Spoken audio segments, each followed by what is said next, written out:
De jeunes avocats à l'initiation sur des thèmes de leur profession. Cette rencontre de ce samedi a consisté la deuxième étape. Les organisateurs ne comptent pas s'arrêter là. Fadima Kanté commente les images d'Amara Alex Silla. Comment répondre aux problèmes des justiciables? C'est l'une des préoccupations qui a réuni ces jeunes avocats à la cour d'appel de Conakry. Ils y trouvent un intérêt. La question a tout son sens selon leur initiateur. Au titre des activités que j'entends mener tout au long de mon mandat, j'ai inscrit la formation en place d'or. Et c'est cette formation qui est mise en œuvre depuis le samedi dernier. Pendant cette deuxième retrouvaille, ces avocats devront aussi, entre autres, assimiler des cours sur le rapport entre un avocat et le magistrat, l'avocat et son client. Vous n'êtes pas sans savoir qu'il y a souvent des comportements auxquels se livrent certains avocats, quand bien même qu'ils ont d'autres confrères à eux en face. Donc c'est quelque chose qu'il faut régler. Il y a également des avocats qui ont des comportements, disons, peu dignes, peu honorables vis-à-vis des clients. Il faut également soigner ça. L'endurance et la persévérance dans la profession est sans doute l'aspect que Maître Moussa Diallo leur transmettra durant son enseignement. Sport dans ce 22h, la cité des bauxites de Sangaredi a abrité ce samedi le congrès électif des membres du bureau de la Fédération guinéenne de handball. Cette cérémonie s'est tenue au centre culturel en présence de l'ensemble des ligues nationales du pays. Au nombre de 5, les membres de la Fédération guinéenne de handball ont tous été réunis à leur propre succession aux différents postes qui étaient à pourvoir sur sollicitation des congressistes. Un congrès rehaussé par la présence du représentant de la Confédération africaine de handball et celui du ministre des Sports, de la Culture et du Patrimoine historique. Kadia Diallo, Salif Lifo Sissé. C'est un congrès qui s'est tenu sous l'égide du représentant de la Confédération africaine de handball, accompagné de celui du ministre des Sports. Dans cette salle, les congressistes venus des différentes ligues nationales du pays ont renouvelé leur confiance au bureau sortant.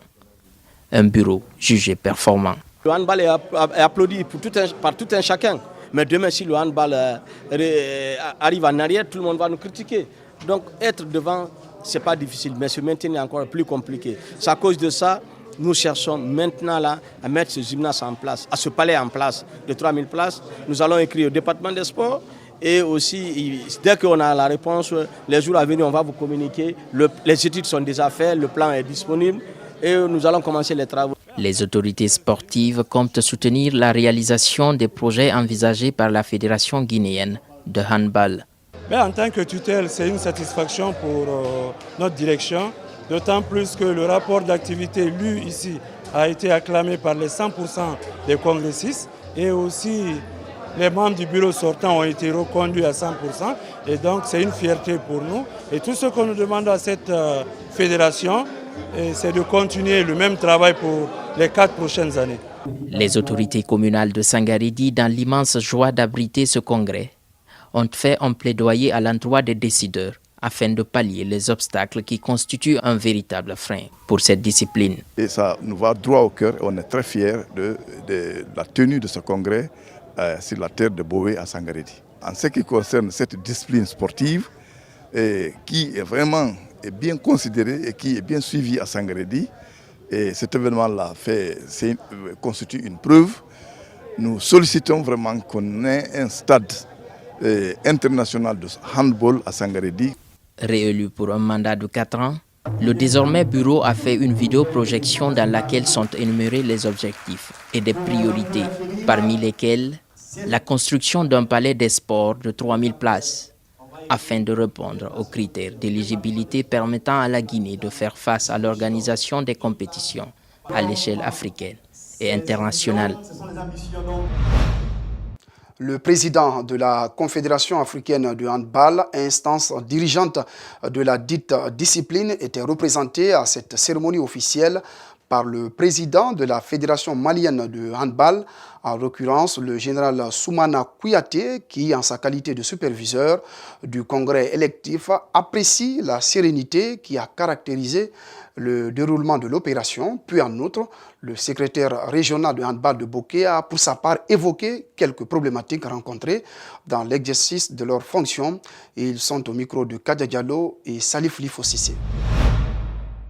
Cette fédération qu'on a reconduite est aujourd'hui celle qui a sorti le handball guinéen dans les oubliettes, qui se trouvait dans les armoires, enfermé complètement. Si on peut dire aujourd'hui que la Guinée est arrivée sur les scènes internationales grâce au handball aujourd'hui, qui est représenté dans toutes les compétitions sur le plan national et international. Si Bokeh aujourd'hui arrive, parce qu'on n'a pas de terrain de sport, mais si on arrive aujourd'hui à travers la complicité des autorités à identifier un espace libre, la fédération a promis, ça fait plus d'une année, qu'ils pourront venir construire un terrain pour nous.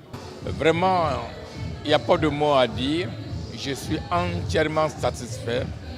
Je crois que mon compte rendu au président de la Confédération sera vraiment sans problème. Je suis vraiment satisfait par la présence des délégués, des autorités à ce congrès électif.